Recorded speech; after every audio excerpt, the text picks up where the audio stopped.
How's everyone feeling? I know it's early and it's freaking cold. I hope you're all doing good. Thank you so much for coming. Before we get started, I'd like to acknowledge and pay my respects to the traditional owners of the land that we're meeting on today. To be allowed to gather and meet on occasions like this where we can learn and share knowledge, it's a true privilege. And thinking more broadly, the opportunity to learn from our First Nations communities includes elders past and present, but also the young people who are emerging as leaders themselves today. It's an even bigger one too. So to our Indigenous and Torres Strait Islander fam who might be here today, we pay our respects to you, show you big love, and also shouts to the legacy that you're continuing to carve out as creatives here today. So again, big love and big thanks. Now, when we were in the green room before, I said to Adalita, I'm going to make you feel very uncomfortable because I'm just going to spend the opening couple of moments just gassing you up. So allow me. If we want to talk, there are many reasons as to why I adore this woman's work. If we want to talk legacies, this woman to my left is kind of a blueprint unto herself when it comes to creating some defining moments of Australian music. We've got the legendary Magic Dirt carving out such an individual voice in rock music, and then to look at your solo records. Heartbreaking, passionate, vulnerable, and really strong all in one. To listen to you and to learn from you today, it's a songwriter masterclass. So it's sick that I get to be the one to sit here and chew her ear off about it. We can get into it. So I guess, can you take us back a bit just to start with? What was the first music or, early memories of songwriters that you really connected to that sort of changed your worldview and made you fall in love with the craft in the first place? Well, thanks, Sosie. That's such a nice intro. Getting a big fat head. Can I go a bit further back? Absolutely. Than that? So I'm from Geelong. I was born in Baxter House, and just up the road, and lived in Geelong until 1997. I love this town. I've got my my Welcome to Fabulous Detroit t-shirt on, made by Mari Robertson, who's got the Board pop-up shop, and for those of you who know, she's just put a massive book out about Board and the Geelong punk rock scene. Love this town. It's awesome to be here today. I went to Matthew Flinders up the road. Went to Newtown Primary School, lived in Torquay for a while, lived on the coast growing up in my 20s, smoked pot, dropped acid by the sand dunes down there. Went to the Barwon Club. The Barwon Club's was the venue to play here in Geelong. But I didn't actually get into music till I was about sort of 18 when I started my first year of uni at Deakin. And prior to that, I was pretty heavily involved in performing arts, so music was a natural extension of that. But ever since I was a little kid, I've always loved being on a stage. So I think that's where the music sort of came in. But always loved being on a stage. I don't know what happens to me, but as soon as I kind of get up on to something and there's an audience in front of me, I'm like, I just love it. It's like, why do I want to stand in front of people and sort of be nervous, but at the same time I really just want to do something in front of them. I don't know what that is, but I love it, something happens. So I've done a lot of drama. I did performing arts at Deakin. I majored in performing arts. And in high school I did things like Rocker Stedford's, lunchtime concerts, anything to get me on a stage.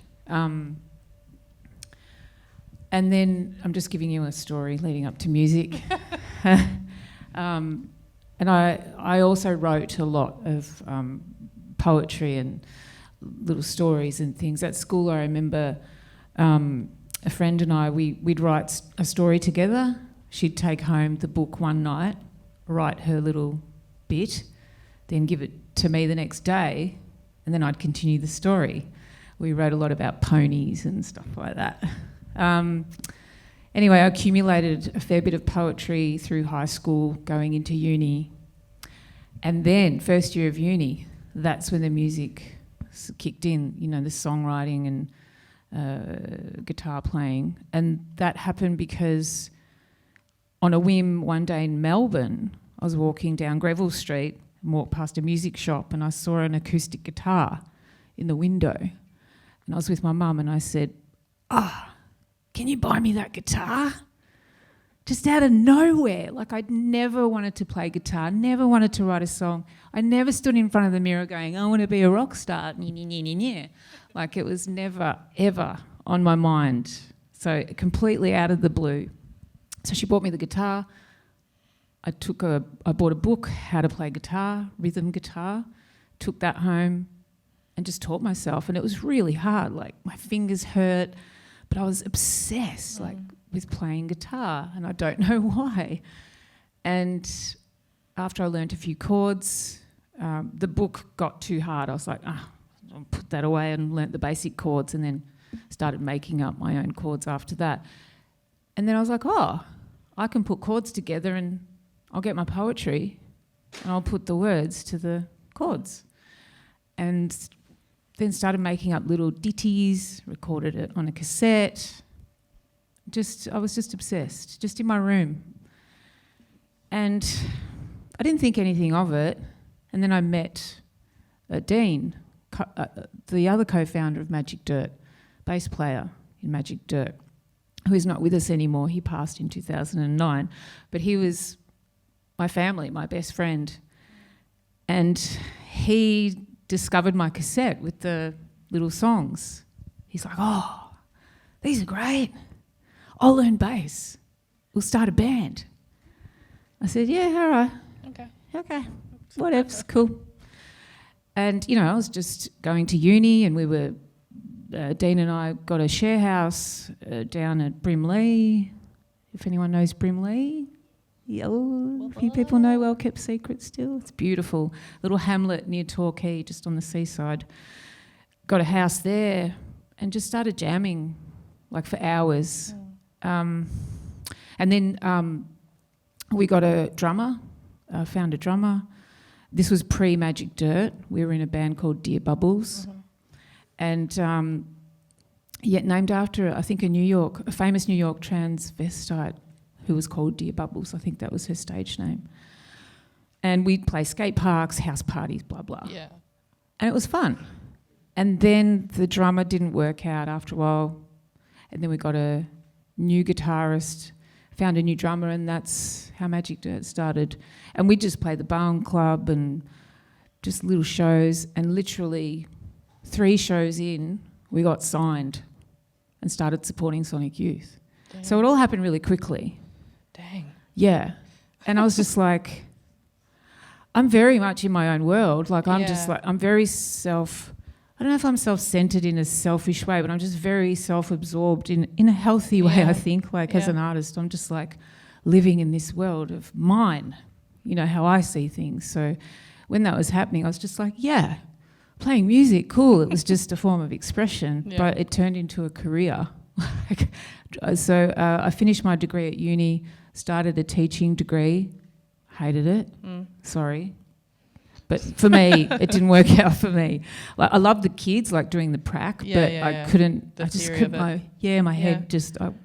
So dropped out of that, and then I was on the dole for a little while, working for the dole, and then Magic Dirt went full time in like 1997. Yeah, and that was it. That was my full time job since then. Crazy. Yeah, so it was just very much following a whim. I'm just living in my own world. You're in your early 20s. You feel immortal.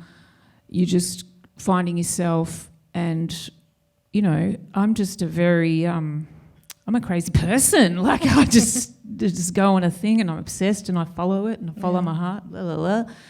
And a lot of artists are the same, like pretty much the same. And then here I am. So, yeah. Do you feel like that I get the mode of intensity that you go into, you know, you talk about kind of just being in your own bubble when it comes to music or even maybe life in general. When it came to eventually developing your own solo material, did that viewpoint shift, or was it, I guess what I'm trying to say is when you decided to start working on solo material, was that a move you always knew that was on the cards, or was it something that happened a bit more organically? Yeah, I think that was kind of a little bit of both, because so Magic Dirt was going full pelt till 2009. Like, we were on the road constantly. Like, this is pre-COVID and I don't know, things started to change in the music scene for touring bands sort of way before COVID. Things just started to slow down a bit. But prior to that, yeah, we were touring every year, nearly every weekend, it seemed like, you know, through the late 90s, no, mid-90s through to, sort of the mid-2000s. And I was always writing that whole time. And I had some songs that fell by the wayside. They just sort of were over here and didn't really suit Magic Dirt. So, but I always thought, I didn't think anything as in they'll come out, but I just knew that they were there. And then it was Dean again. Sure. Dean was kind of my sort of producer as well as mate. Yeah. So he had that producer mind, and he's like, you should do something with these songs that are left over. You should do a solo thing. And I went, okay. Same time when he said we should start a band, and I went, okay. Okay, cool. I'm going to do this thing. Yeah, I don't really think about it too forward. So, yeah, when he said that, I was like, yeah, sure. Yeah, that's actually a good idea. And he suggested a co-collaborator in JP Shiloh, who played on my first solo record. And that worked a treat. He just knew. I wouldn't have even thought of it. So I've had a lot of help, you know. Yeah. Yeah, it's not just been me. And I guess, you know, it's critical, and I feel like it's something songwriters and artists, period, have really been forced to learn as a result of COVID and the industry just being so irrevocably screwed over in so many ways. But it's crucial to have that network of support, even if it's, you know, somebody being like, you know what, you've got material here that you should pursue, or even if it's just like, how you doing? You know, how's it going? Like that's collaboratively and personally, that's so important. It's so critical. Like I said, I haven't done this on my own. Like Magic Dirt are like family, you know, and like I call us a miracle band, you know. I think there's a lot of miracle bands, like just those bands that they just are on the same page. They're working for the same goals. They all get along. It's just this beautiful, magical thing. And we're really lucky that we found each other. So we're very, you know, we've always been very supportive of each other, bouncing ideas off each other, and just having a great time. Like, just have a ball. Like, and that's going to be that's going to be at the center of it. That's at the center of it. It's like, if you're not having fun, what are you doing? It's you're not having fun. So you know that's and having great producers, great engineers, people you vibe with, you know, even down to the merch people, like all the crew, the roadies, everyone. Like, you just have that network of just beautiful souls that you work with, and that's so morale boosting, and we couldn't do it without each other. Totally. You know? Yeah. So I've been so lucky, so lucky, like, fingers crossed. For real. Yeah, it's insane. Now I wanted to sort of go into it a little bit deeper. Again, I mentioned earlier that, you know, what's been such a delight for me as a fan to have watched how, I guess, your songwriting voice has developed and evolved over the years, is seeing how strong it's continued to become. I feel like if for anyone who's been following Magic Dirt, like you'll have those visceral memories of hearing like guttural screams or just lyrics that just really fucking just get you, and really shake you up, and then to see how that same effect has been channeled in different ways in your solo career has been really special as well.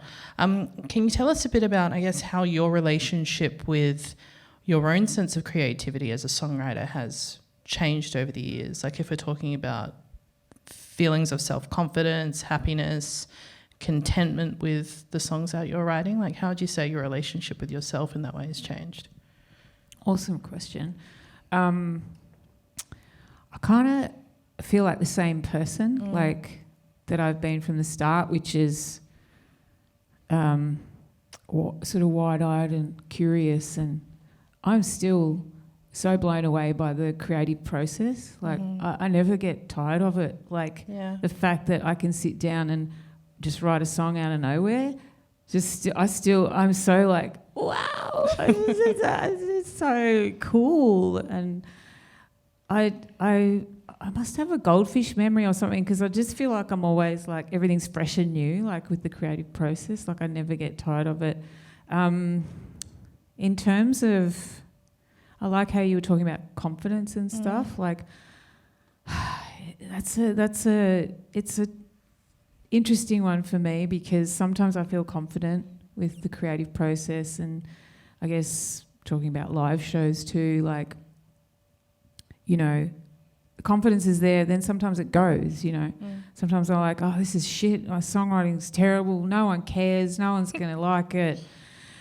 What am I doing? I'll go get a 9-to-5 job, I still think that, not all the time, but, when my confidence wavers. And then doing live shows, I still get nervous. I've always been nervous, since day dot, been nervous, But then, you get out there and you sort of get into it and it's all fine. But with the songwriting, I think for me, it's just been this compulsion to get stuff out. And the songs and the creative life and the music, it's just taken me along for the ride. I'm just kind of following it. I'm like the medium. I'm like the puppet. I'm like, I'm here, just take me wherever, kind of thing. But I guess you got to rein it in at some point. You have to be the master. Sure. And say, no, this is what we're doing today. This is how this song's going to go. Yeah. But a lot of the time, I've had sort of heartbreak and difficult times and fears, anxieties, just, overwhelming emotions and hard to deal with stuff, that music's been the only thing, well, not that I've had friends and support, but it's been, without music, oh man, I don't know how I'd deal with all that stuff. I suppose I'd find a way, but I think I've healthily, is that a word? Yeah. Healthily. Somehow music's just been my saviour in that way. It's sort of helped me to get that stuff out in a really, just creative, sort of healthy, purging way that's found an audience, that's made a connection. But I love, one of the things I love about the creative process is what's next, like what can I make? It's the making, the baking and the making and that's the thing, is like you're the magician, you're creating the potion and the spells and all this stuff. It's like, oh, I can do anything I want, kind of thing. And I actually can't believe I'm still writing songs. I'm like, one day it's going to run out, right? It's going to run out soon. And I'm middle-aged now. I want to make a T-shirt that says middle-aged rocker. Like I'm just like, I'm getting to that age. Is it over? Is it how long? Yeah. But I do still have a confidence that I don't think it's over. I think I still want to do a lot of stuff. Yeah, there's a lot of stuff brewing. So yeah. But yeah, it's talking about this concept of purging and I guess catharsis through music that has found an audience. I mean, it's, I've been at shows that you've done where I've seen like grown men fucking crying. Like I thought they were just sweating, but they're like, no, it's just thug tears, it's a full thing to be able to let yourself connect with music and to, I guess, let those songs in and really affect you as just a punter in a crowd. And when you find that avenue to connect with an artist like that, that's what I love about live music. That's what I love about going to see artists who I've never, had a relationship with before. Because music, there's no other art form I feel that can do that like music can. I want to talk about All Day Venus, which was one of my favourite records of 2013. See, it was such a shattering record to discover at the time, but in the best way possible. And I feel like this ties into what we've been talking about before in terms of, how music is there for listeners in the hard times, but it's also a way to sort your stuff out or, help make sense of things that you might not be able to articulate outside of music. Songwriters are in the unique position of opening themselves up and being quite vulnerable on records. And then in a way you kind of let that all go when the public listens to it, like it becomes not just your own. How easy is it for you to pull from those places when it comes to your own work and eventually kind of let it go and just let it be? Yeah. I find it really easy. Mm-hmm. Yeah. I've had quite a few journalists comment on how personal my records are, where they're like, this is really very deeply personal and you're very vulnerable. Like how? And I'm like, oh, really? Actually don't realise. And so when it's pointed out to me, I'm like, oh, well, no, I haven't got a problem with it. Yeah. I don't think about that because I just don't. When I'm writing, I'm completely, I don't know, it's just me. I just, so that All Day Venus record was, I guess, very personal record, but it was based around a relationship breakdown and quite a volatile one. So a lot of stuff came out and had to be processed and put into song form. And it's like, good material, really good fuel. And I think in retrospect, when I do look back on the process of writing, for me, a breakup record, there's no other way to be. It's like, I don't want to edit. It's got to be pure. Like, I got to write about what the thing. And, it's not like I killed someone. It's like, it's like I'm writing about a breakup. Like, well, why edit it? Why sort of put it here? Just, has to be real. It's got to be from real life, And after it's done and it is the product and you put it out there, it's literally not mine. Yeah. And I find that process really liberating because I've done my work. I've been in my studio or my bedroom writing these songs and trying to bring them to life. I don't think about, and don't take this the wrong way, I don't think about the audience or the punters or, journalists or anyone. I'm just purely in the essence of the song that's trying to come through. Yeah. And I have to be open to that. And it's not even a cognitive thing. It's just purely a body thing. Yeah. It's just feeling. It's feeling, right? That's what we do. We feel. And then you push the boat out and it's gone. See ya. And then that's when the other magic happens, when then you get the people listening to it. You get the audience and they're like, what's this? And then they have their own take, you know. So it takes on this other life form. Yeah. Yeah. Is there a particular environment that you find yourself to be the most creatively charged in? Like, are there any particular places where you're just like, this is where I love to work, or? Anywhere and everywhere. I'm that person that can write anywhere. I could write in here. I could write in the cafe. I could write by the seashore. I could write in a shitty little anywhere. Yeah, but I love being in a studio, like a proper studio. Like I wish there was gazillions of dollars and I would just work in a studio for the rest of my life, you know, but I can't afford it. But just being in that proper setup, I find that is the most conducive, you know, just shutting off the world, no light, no seeing sun coming up and sun coming down. You're just like in this box and you're just like feverish, you know. I love the feverish, you know. So, and I get inspired. I've just come from Adelaide supporting Scream Feeder, and I've been road warrior. Like I love road tripping, like getting in the car and driving to gigs. So I drove from Adelaide yesterday and went past beautiful landscapes, the Salt Lakes, the Pink Lake out near Neil and Dimboola, and I just, you know, you need that to nourish the creative soul, and I love doing that, is like taking in just things like that, road trips and seeing nature, and it's like I fill my cup, you know. So you got to do stuff like that too, you know. So I get inspired there, and I'm just tucking it away for later. Not that I'll necessarily write about Pink Lakes and sort of road tripping, but it's just food. It's just like, take it in, take it in. Yeah, that's cool. I was in Adelaide yesterday too. Were you? Yeah, we all came back from South Australia. Cool. Shouts to Adelaide. Sensibly flying. Exactly. What's the best piece of advice you've been given, or, you know, a lesson that you've learned in your career when it comes to overcoming periods of like writer's block, or, you know, just generally, you know, you may have felt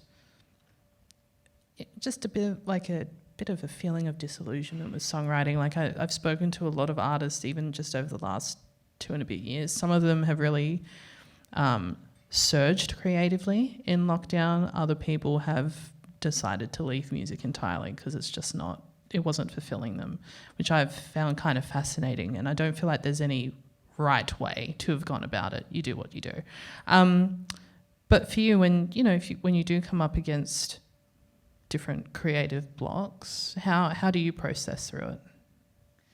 Yeah, I think for me it's been more career blocks. You know, writer's block is not something I experience really often, and if it happens, it's more like I'll just go back to the song or I'll just throw it away. But I think there's been a bit of advice over the years. I think if you're not, like you just mentioned, if you're not having fun, you're not feeling it, and it's, you know, sometimes, some people, they leave.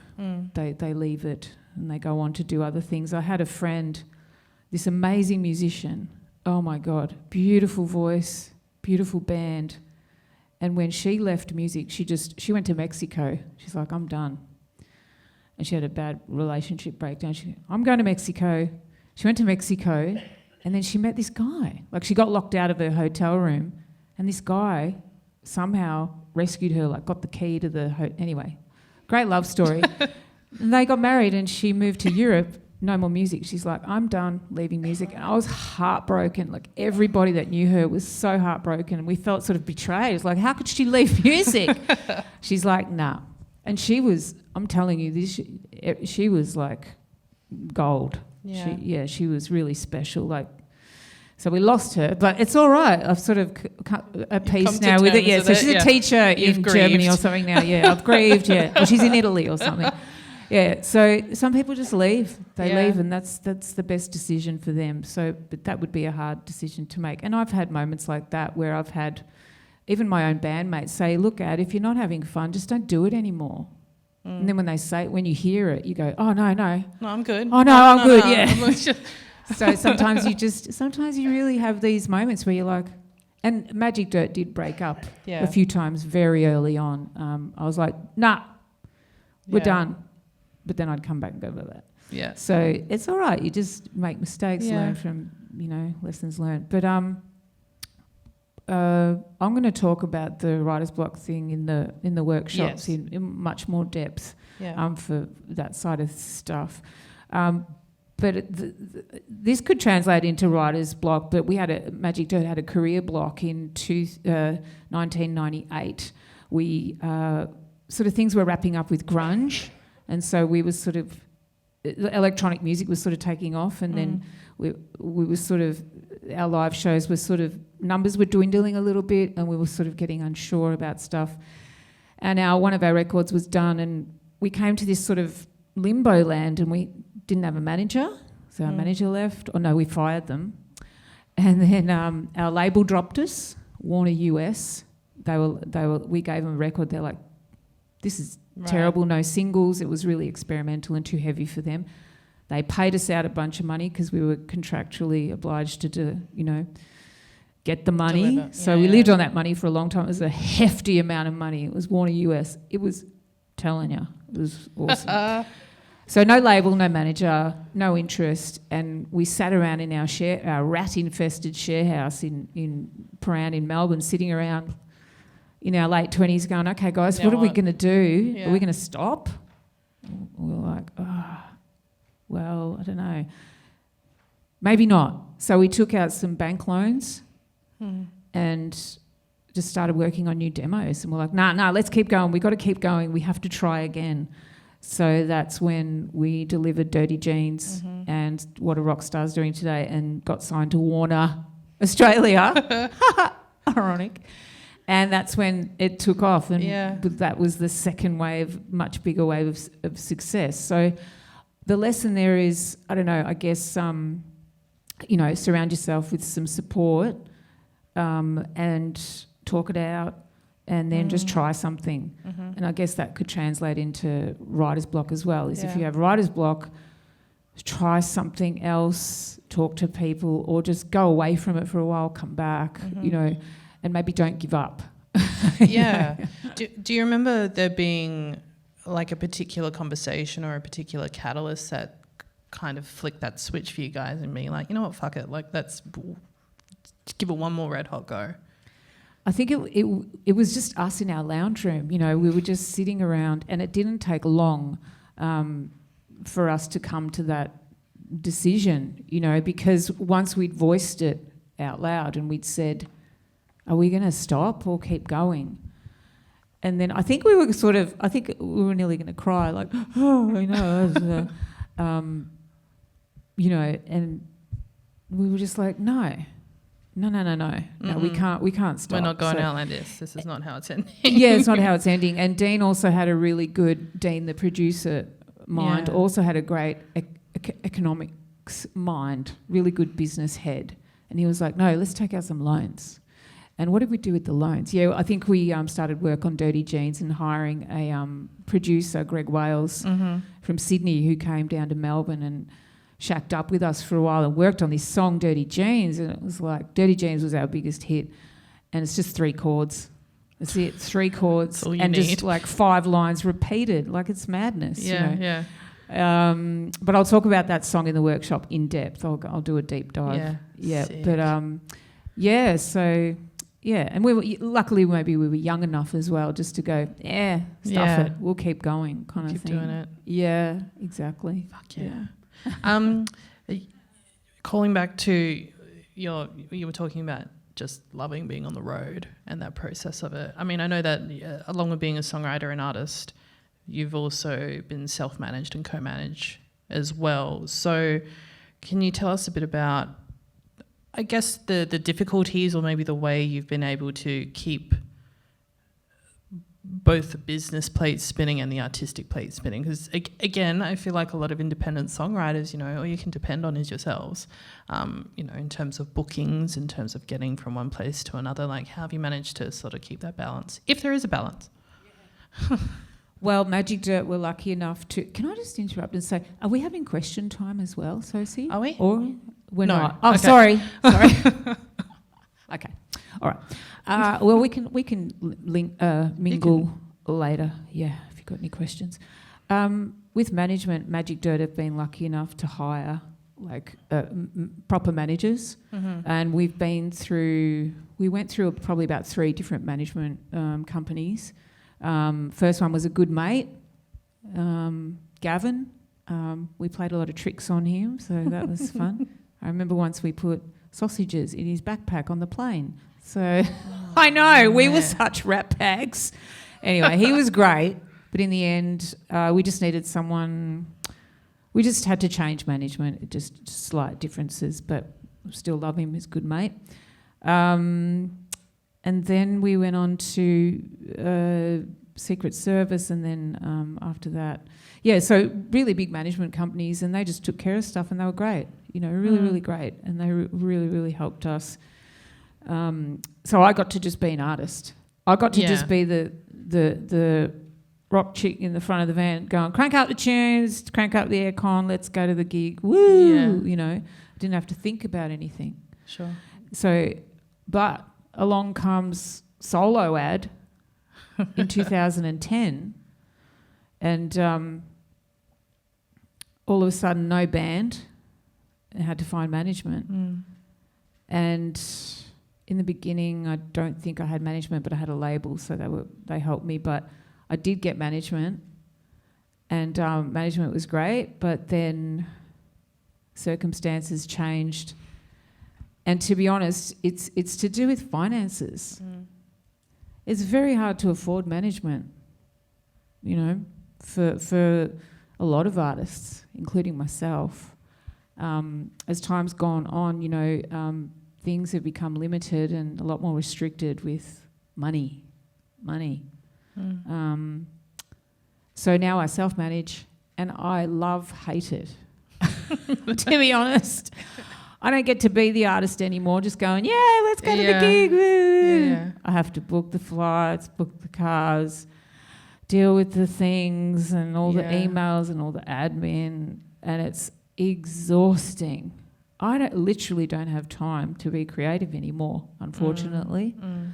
But I have to carve out the time to be creative, which is fine because I write for a record and I write in chunks. So when it comes to thankfully I've got my record finished. It just needs to be pressed. But in the coming future, I'll have to carve out time to be creative. Sure. But a lot of artists self-manage now, and we all complain about it. It's not where I'd like to be, and I'm just being very transparent with you. And don't get me wrong, I'm not being I don't want to be negative. I'm just being honest. It's hard. But there is a certain amount of control that I do relish, that I do like, because it's good to have things my way. This is how I'd like to do it, and this is how I like to deal with people, and this is my MO, this is my vibe. So management is really hard to find, as well as bandmates. You want management to represent you, the way you want to be represented. So it is hard as well. But I think I have to do something in the future with admin and management. I think I need just someone to hire for chunks of time. I've been doing it for a while now, and I've realised that it's just too... I was crying at a gig the other day because I was so tired and stressed from tour managing and managing. I was like, I'm over here, and then I'm like, I've got to go on stage and perform, and I've just been doing all the admin and the organising. It's like, I can't do this anymore. I can't. Got to get someone in. So it's a work in progress. Okay. I'm glad that you mentioned the long-awaited new record, because that is something I did want to pick your brain about before we wrap up today. It's really cool that it's at the stage of completion now, where it just needs to be pressed. I guess if you're talking about writing in chunks, when did the sessions for this record begin? And maybe tell us about what was the catalyst or the moment where you were just like, all right, let's go for album 3. Let's shoot our shot. Well, the first record came out 2010, then the second one 2013, and now it's 2022. So it's a long time between drinks. So a lot of stuff happened after the second record and this new third record, where I was very busy with gigs, bringing money and doing gigs. And then the self-management started happening around that time, started a few years ago. So that's why this record's taken such a long time, is because I've been working and then doing the record as well, which has never happened before. Never had to do that. So, finding the time to make the record, and I also had some challenges making the record that I've never had before.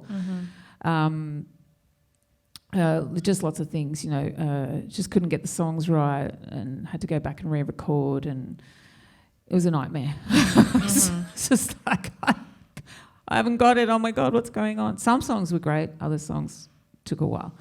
Anyway, so a whole bunch of stuff happened. But here we are. It is ready to go into production pretty soon. Yeah,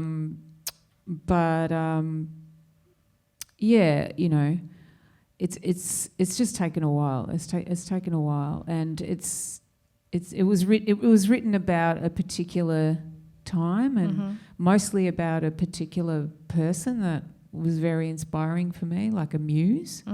Yeah, and it's just sort of born out of that. Yeah. Was it like a surprise muse? Like, did that person kind of, how?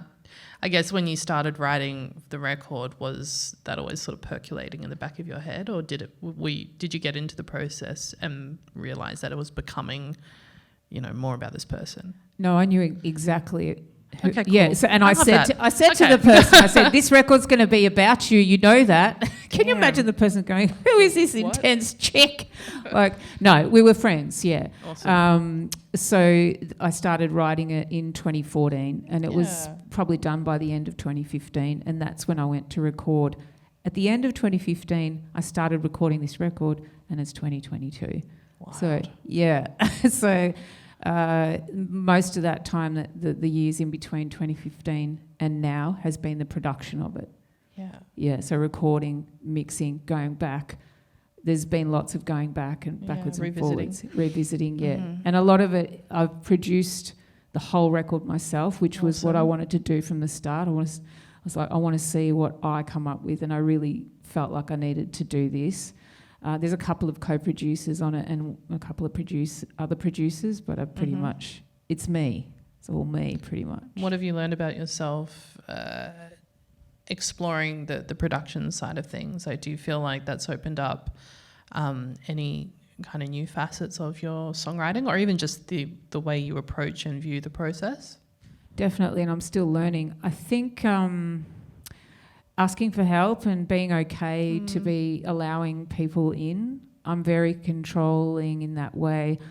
I think I know what I want, and I like to have it my way, which is cool. Yeah. I think I did a pretty good job. I think I could do it again, but a lot more efficiently and with more experience. Yeah. I don't think I'm the world's best producer. That doesn't sell the record well, does it?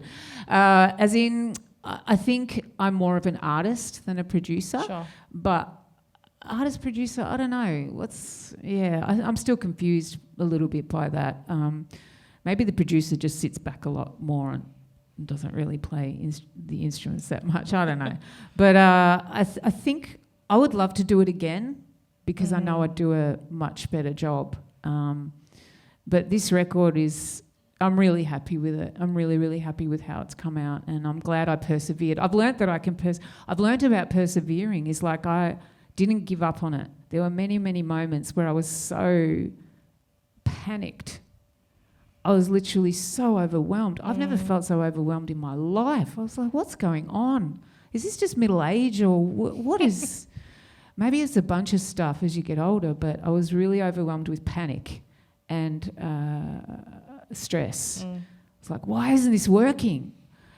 So I've learnt about let go of a bit of perfectionism, let go of a few things, it'll be fine. But still, give it 110%, like, don't settle.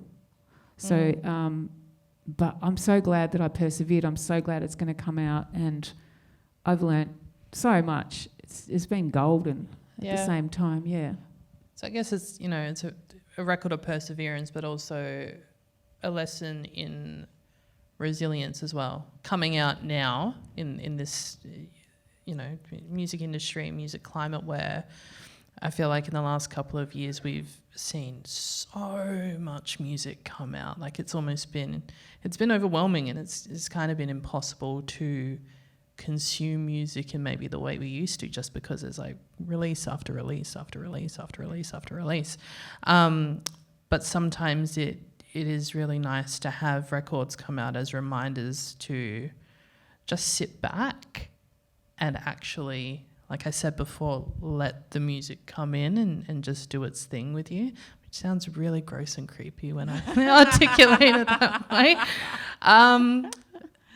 But, you know, I love going, especially now, going back and revisiting music, holding records and just like fucking like poring over artwork and sort of getting really nerdy about it, listening to a record front and back, and just to gain a little bit of an insight into where the songwriter was at that time, and then attaching the live element onto it, which is, again, what you do so wonderfully. It's really cool to look at an artist and see how they connect with that material. Because this one, with this record for you in particular, like, you know, you started writing it a good chunk of time ago. In some ways you're probably the same person, but in a lot of ways you're probably not as well. So it's going to be fascinating to see how now you connect with that music once it's, you know, in the live arena. But how does that prospect sort of sit with you at the moment? Yeah, good. Like, I've been playing the songs since I've written them. I've been like, they've become sort of old songs to me now, because I've been playing them for all this time. So that's one of the challenges, is like, this record was ready a long time ago. Yeah. I've been playing the songs a long time, so I'm ready for the next record. I just want this to come out. So, just get it out there. It's like a document that has to, I really need it to be out there for my mental health. Like, it has to come out this year, you know. Yeah. And the other thing I learned is sometimes things don't go to plan or don't go how you'd like them to go, which I've always had it pretty good. I've had it pretty good for many, many, many years.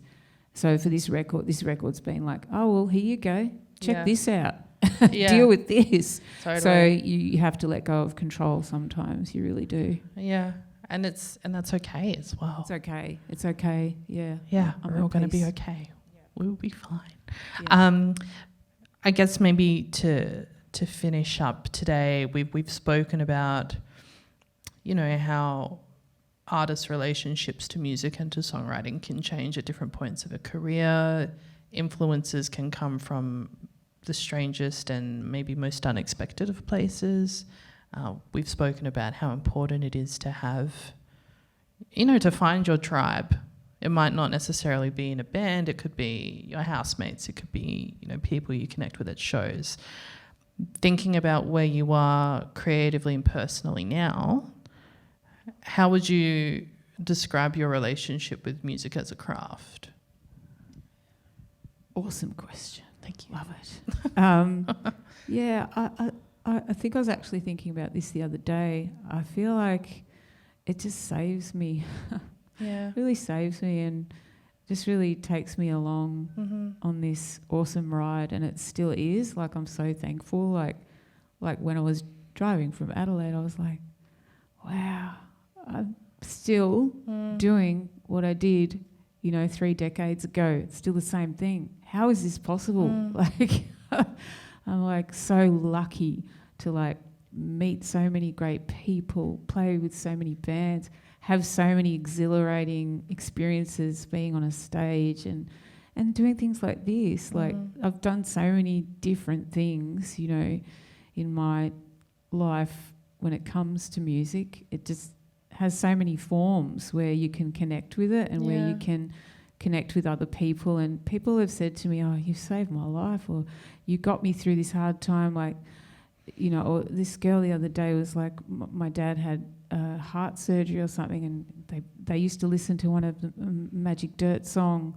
called I Love the Rain on repeat, and that got them through it. It was like, when you hear stuff like that, you're like, oh my God, it's so amazing. Yeah. So I think there's just such a love for the music. You feel so supported. It's like your rock, you know. It's like just this thing that, just carries you, and it's still to this day, you know. But sometimes I feel like, am I going to lose it? You know, it's like, but maybe that's just me, like my personality, you know, where I have an anxious attachment style, according to psychology. You know, but I think in that way too, I have to let go. It's like, oh, well, Yeah. if it leaves me, it leaves me, and that's just how it is. That's life, Sure. you know. You have to just go with the flow. So go with the flow all the time, not just for the good stuff. Yeah. It's like, okay, well, music came into my life. Maybe it'll go, and it's like, okay, well, that's that. But I think it'll stay. It'll stay. Like I don't think it's going anywhere. But I do have these little sort of, thoughts every now and then. But I feel like that's also like weirdly healthy in a way too. Yeah. Like it grounds you in a sense of realism as well. And I feel like even, if in some way it may leave, or there's the opportunity for it to leave, there's also the opportunity for it to sort of manifest itself in different ways as well and sort of re-enter. Yeah, or come back. Exactly. Come back, yeah. Which is, again, I love that mode of reinvention that's always there. Yeah, exactly. Yeah, just see what happens. Yeah. Yeah, go with the flow. Okay. Adopt the mentality of being in the rat-infested share house. Just keep on going. Give it another red hot shot. You know. Yeah, be that cockroach. Yeah, exactly, Cockroach. exactly. It might be a good point to. We've got another 10. Sick. All right, we've got another 10. We've got another fucking 10. So we can't have question time? No, it's absolutely not. No. Yeah. Yeah, let's open it up. Oh, that's that's all right. okay. I could just repeat the question. That's all right. Yeah, Does you can ask anyone anything. have any literally. questions or any comments? Yeah, feel free. Yes. Yes. Thank you for the lovely discussion, firstly. Worries. Where do you discover new music or other music yourself? Oh, okay. So the question was, where do I discover new music myself? I love things like through friends. They'll like if I'm scrolling through Instagram, they'll be like, check this band out, and so I'm very sort of go with the flow as well with that. Like I sort of don't listen to Spotify or anything like that.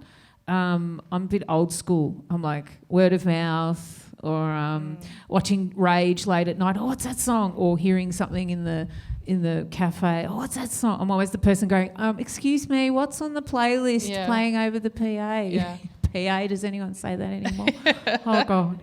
And stuff like that. And I love collecting songs like any, or on a TV show or a movie or something. It's like, what's this song?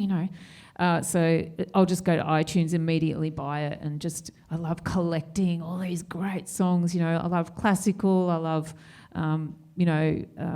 really cutting edge pop or electro, or I love it all, everything, heavy stuff, anything. So yeah, but I love a good tune, and that ranges from experimental tunes to traditional pop stuff. Like there's that song, what is it? Something, The Idea of You. Does anyone know that song? Evie Irie, is that her name? Yeah, I love that song. Oh my God. Anyway, so yeah, just kind of really organically, and yeah, that's how I do it. Yeah. Anyone else have a burning question or comment? Go on. Yes. In terms of positioning yourself in a massive marketplace, how do you go about positioning yourself as a relevant contemporary artist, or you just do what you do? Good question. So, did everyone hear that question? Yes? It was about how would I or do I position myself in the marketplace? Do I do it sort of strategically, or do I just do what I do? And I do what I do. Yeah. I think if I had a manager, they would probably try and steer me in, or encourage me, or try to strategize a little bit, which is great. And I think I probably need a little bit of that. I'm pretty good with socials and things like that, and I've got good ideas, and I'm going okay. I'm going pretty good for self-managing and sort of being out there. But I could probably do with just some slight business sense, here and there, just how to plan the record release and things like that. But yeah, I reckon I just do what I do because I can't be any other way.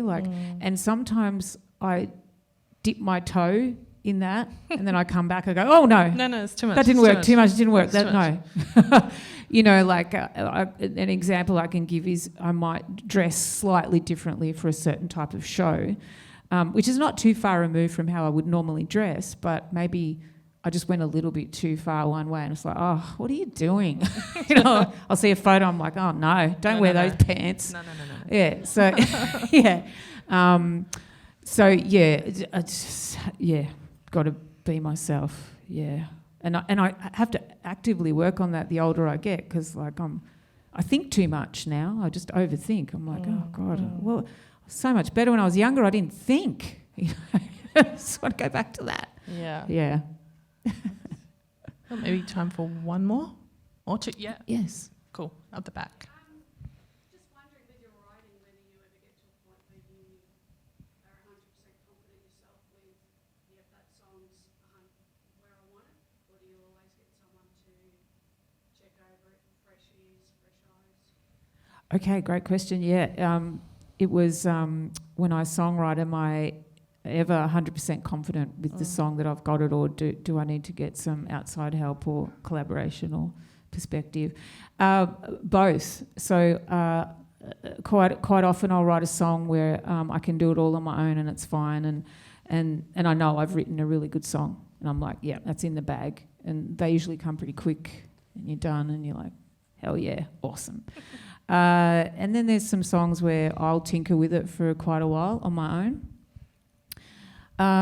Solo-wise, there's probably only been, on one hand, songs where I've had help, co-producing or things like that, but usually I'll work on my own and won't ask for perspective or get perspective. With Magic Dirt, same thing, I'd bring a song in and this is how it goes, or bring some songs in and the whole band will sort of collaborate and help with arrangement and stuff like that. But I would say probably about 80% of the time it's just me and I can work it all out, and some songs are really easy, they just pop out, and other songs just take a bit of time. But when I do allow people in, there's been some amazing results, and for this solo record I actually had 2 songs that I was tearing my hair out. I couldn't get them, and I'm glad I left it as long as I did, because I wouldn't have been able to get these songs had I not taken so long to make the record, because it was only about a year or 2 ago where I had someone step in, a good mate. He said, have you done these songs yet, Ad? And I'm like, no, I can't get them. He's like, I know what to do. Let me have a go. And I went, just do it. Take it. And boom, he got them. So, yeah. Awesome. Yeah. How are we going for time? One more question. Who we got? Yep. Yes.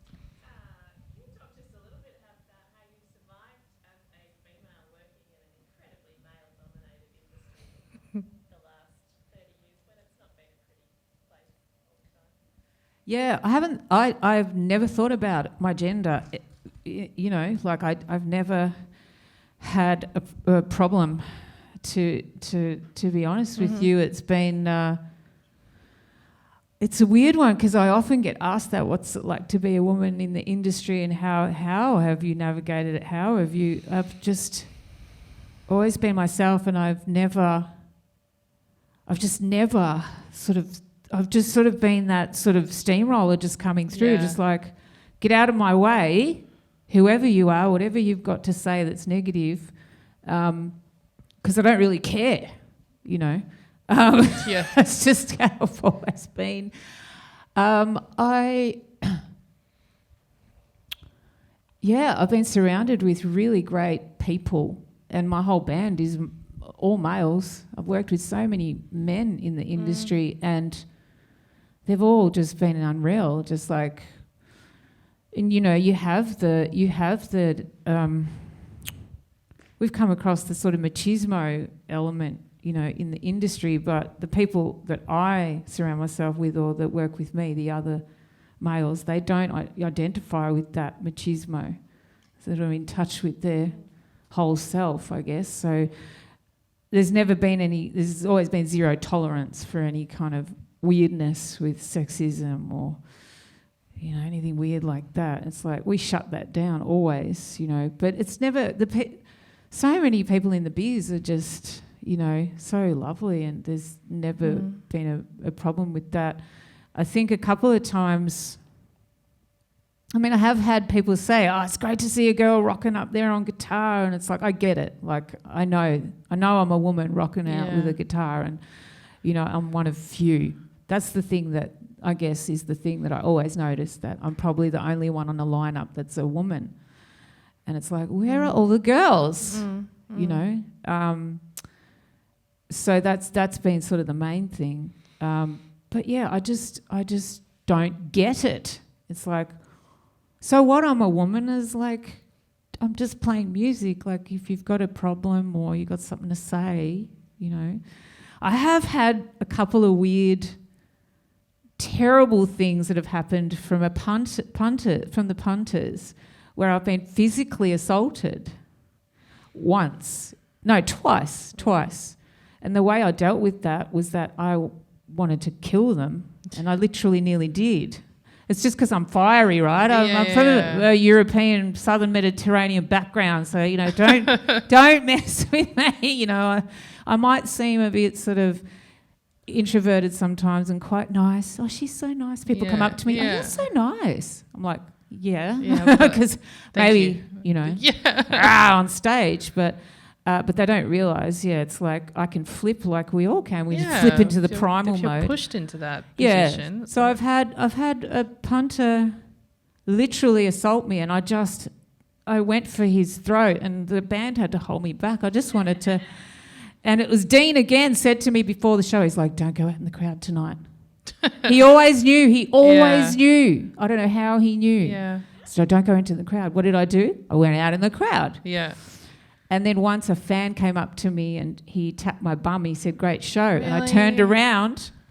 I just grabbed his neck and just choked him. I love that. Because that was my immediate reaction is like, I love my personal space. Don't touch me. Don't touch me. Yeah. And so he was like, oh. So I probably lost a fan there, but I don't care. Look.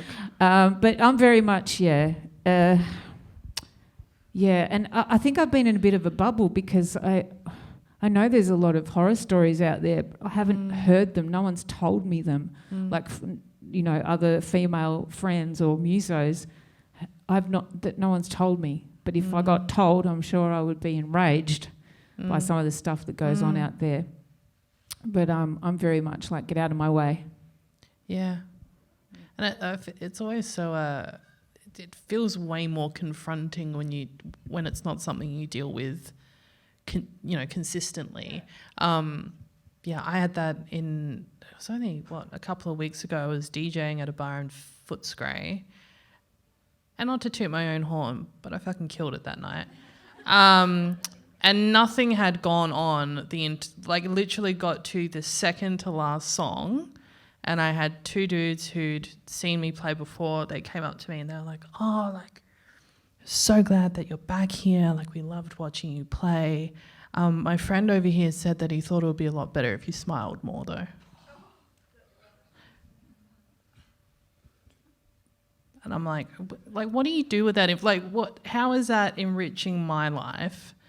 And he's just like, we had such a good time, but, it just you were at like a 98%, and we were just like, it would be 100 if you just smiled a bit more. And I'm like, I'm sorry, I didn't know you could hear smiling through DJ decks. I didn't know that was a thing. And I was like, it's so unnecessary. But when it's not something you're around 24/7, then it happens. Like, you just want to reach out and just like tear their throats out. Yeah. It's fucked. Oh, absolutely. It's one of the worst things to hear as well is you could smile a bit. It's like, I could, but I'm now not going to. Like, what you telling me that is not making me want to activate those muscles. You know what I mean? So, yeah, I mean, I feel like we're largely in a good position where we are surrounded by...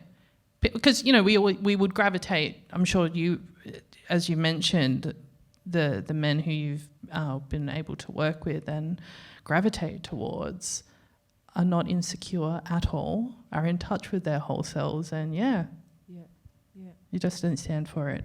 Yeah, you don't stand for it. Yeah, zero tolerance. Back in the day, it was show us your tits. Back in the 90s, it was just like, stock standard, yobbo, yell out. And I was always like, who said that? Get the fuck out of my gig. security guard kick them out, everyone else Yeah. would go, yeah! So, you know, it's always, and it's still, like, there. not that long ago I was kicking a dude out, but for being disruptive and, you know, really awful presence in the front row. So, you know, yeah, you just don't tolerate that sort Yeah. of stuff. Yeah. Yeah. Yeah. And it happens everywhere, Mm, even in music. definitely. Yeah. Are we good? Are we good? Shall we move on? Thank you so much, guys. You're going to be breaking down some more of the things that we've spoken about today in the Yep. more intensive session. Yeah, But absolutely. thank you so much for being candid and open and having a little chat. Thanks, Sosie. Yay. Thanks, everyone, for listening. It's a long time to sit.